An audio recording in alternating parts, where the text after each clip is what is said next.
Hi friends, இன்றைக்கி என்னோடய கிச்சனில் நான் உங்கள் கூட ஷேர் பண்ண போகிறது நல்ல கலர்ஃபுல்லான கடாய் பன்னீர். இந்த கடாய் பன்னீர் பார்த்திங்கன்னா சப்பாத்தி, பரோட்டா, அதே மாதிரி ஒயிட் புலாவ், கீ ரைஸ் இது எல்லாத்துக்குமே சூப்பர் சைட் டிஷ்ஷுங்க. இப்போ இதுக்காக நான் ஒரு பெரிய வெங்காயத்தை நம்ம க்யூப்ஸாக கட் பண்ணியிருக்கேன். 3 கலர் குடமிளகாவும் எடுத்துருக்கேங்க, கொஞ்சம் கலர்ஃபுல்லாக இருக்கட்டும்ங்கிறதுக்காக. இப்போ கடாயில் கொஞ்சமாக எண்ணெய் விட்டு நான் கட் பண்ணி எடுத்து வச்சுருக்கேன், இந்த க்யூப்ஸ் மாதிரி கட் பண்ணி வச்சுருக்கேன் வெங்காயத்தை இதில் சேர்க்குறேன்.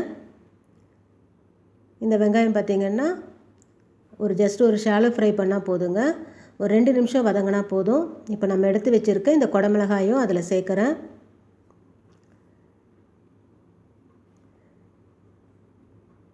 சேர்த்து இதை ஒரு 2 நிமிஷம் ஒரு ஷாலோ ஃப்ரை பண்ணி நம்ம எடுத்து வச்சுக்கலாம். அடுத்து பார்த்திங்கன்னா இந்த கடாய் பன்னீருக்கு மசாலா ரெடி பண்ணிடலாம். இப்போ இந்த மசாலா அரைக்கிறதுக்காக பார்த்திங்கன்னா நான் ஒரு கடாயில் எண்ணெய் விட்டுருக்கேன். அதில் ஒரே ஒரு பட்டை சேர்க்குறேன், ஒரு லவங்கம், ஒரே ஒரு ஏலக்காய் சேர்க்குறேங்க. சேர்த்து ஒரு துண்டு இஞ்சி பொடியாக கட் பண்ணி சேர்க்குறேன். ஒரு 12 பல் பூண்டை இதில் தோல் உரித்த பூண்டை சேர்க்குறேன். சேர்த்து இது எல்லாத்தையும் நல்லா வதக்கி விடலாம். 3 பச்சை மிளகாய் கூட சேர்க்குறேங்க.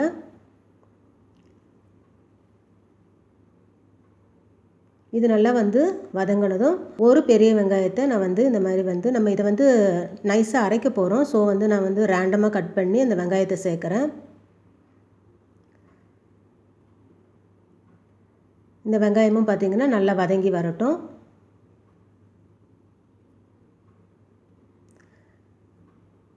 அடுத்து பார்த்திங்கன்னா இதில் ஒரு அரை ஸ்பூன் சீரகம் சேர்க்குறேன்.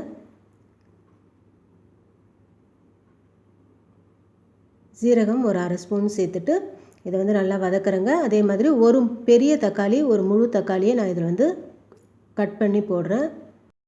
இது எல்லாம் நல்லா வதங்கினதும் ஒரு ஆற விட்டுட்டு ஒரு பேஸ்ட் மாதிரி அரைச்சி எடுத்துக்கலாம். அடுத்து பார்த்திங்கன்னா நான் பன்னீர் துண்டுகளை இந்த மாதிரி ஃப்ரை பண்ணி எடுத்து வச்சுருக்கேங்க. இது வீட்டில் செஞ்ச ஹோம்மேட் பன்னீர் தான். இப்போ நம்ம எடுத்து வச்சுருக்க இந்த குடமிளகாய், அதே மாதிரி இந்த அரைச்சி வச்சுருக்க மசாலா, அடுத்து பார்த்திங்கன்னா இதில் கடைசியாக நம்ம ஃப்ரெஷ்க்ரீம் சேர்க்க போகிறோம். அதனால் அந்த ஃப்ரெஷ்க்ரீமும் நான் கொஞ்சம் எடுத்து வச்சுருக்கேன். இதுவும் பார்த்திங்கன்னா ஹோம்மேட் தாங்க.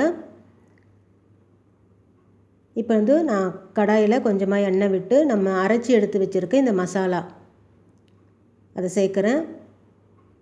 வெங்காயம், தக்காளி, பட்டை, லவங்கம், ஏலக்காய், சீரகம், பச்சை மிளகாய், இஞ்சி, பூண்டு இது எல்லாம் நல்லா வதக்கி அரைச்சி பேஸ்ட்டாக எடுத்து வச்சுருக்கோம். அதை இதில் சேர்த்துட்டு அது நல்லா வதங்கி வந்ததும் ஒரு ஸ்பூன் வெறும் மிளகாய் தூள் சேர்க்குறேன்.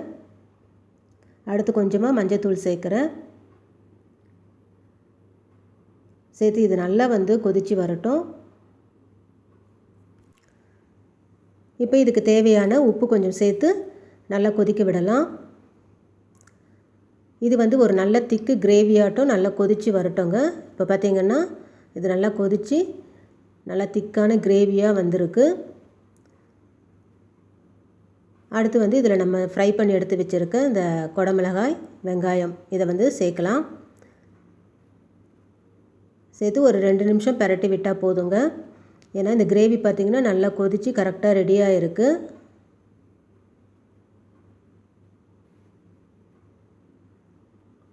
அடுத்து நம்ம எடுத்து வச்சுருக்க இந்த பன்னீர் துண்டுகளை இதில் சேர்க்கலாம். சேர்த்து இதே நல்லா பிரட்டி விடலாங்க. அடுத்து பார்த்திங்கன்னா நம்ம எடுத்து வச்சுருக்க இந்த ஃப்ரெஷ் க்ரீம் அதை கடைசியாக கொஞ்சம் விட்டு நம்ம இந்த கிரேவியை இறக்கிடலாம். இப்போ நம்மளுடைய சூப்பரான இந்த கடாய் பன்னீர் ரெடி ஆகிடுச்சுங்க. இது பார்த்திங்கன்னா சப்பாத்தி, பரோட்டா, அதே மாதிரி டிஃபன் ஐட்டத்துக்கும் நல்லாயிருக்கும். அதே மாதிரி பார்த்திங்கன்னா கீ ரைஸ், ஒயிட் புலாவ் இதுக்கும் இந்த கடாய் பன்னீர் நல்ல சூப்பரான ஒரு சைட் டிஷ்ஷுங்க. நல்ல கலர்ஃபுல்லான இந்த கடாய் பன்னீர் நீங்களும் உங்கள் வீட்டில் கண்டிப்பாக ட்ரை பண்ணி பாருங்கள். இந்த வீடியோ உங்களுக்கு பிடிச்சிருந்தால் லைக் பண்ணுங்கள், கமெண்ட் பண்ணுங்கள், ஷேர் பண்ணுங்கள் ஃப்ரெண்ட்ஸ். மறக்காமல் சப்ஸ்கிரைப் பண்ணுங்கள். தேங்க்யூ.